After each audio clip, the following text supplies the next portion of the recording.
Your truck is a set of complex elements brought together in a single system. You don't necessarily pay attention to it since it demands little or no attention from you. But be aware that a very small malfunction can have consequences that can cost you very quickly. Checking your levels, paying attention to simple control elements, can help you avoid or at least warn you about reaching disproportionate expenses. Checking the levels must be carried out with the engine cold and on level ground. Remove the oil dipstick from its sheath. Once out, wipe it off with a paper towel. Slide it back in. And finally, take it out again. Look at the gauge at the end. The gauge is ribbed at the end. This is the part that provides the image of the oil level in your engine. The latter will be considered optimal when it is located in the middle of this part. Be careful, it must not be above the maximum level. You risk engine failure. If you find that your level is low, open the filler cap and add some oil. We are talking about a few ounces, no more.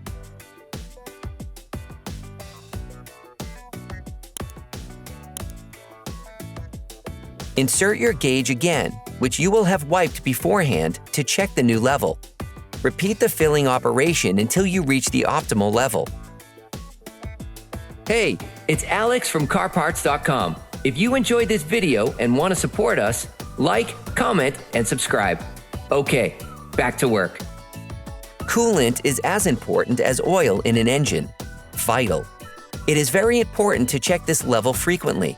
Open the expansion tank cap and fill to the maximum level. Be careful, again, to reach the maximum level indicated, but not to go above it, and especially never perform this with a hot engine.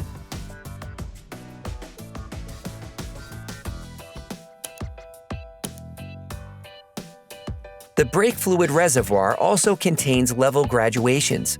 When your level drops, this simply means wear on your brake linings. With the wear being compensated by the pistons, these come out further and consequently enlarge the brake circuit, allowing it to accommodate more fluid. The wear being compensated by the pistons is what causes the levels to drop. If the level is below the maximum, correct it by adding fluid. Also take advantage of this time to add washer pump fluid to the tank, which helps keep the windshield and rear window clean. It is an important safety element to keep a clean, unobstructed field of vision. This operation must be carried out on a regular basis in order to keep your vehicle functioning optimally. Operation complete.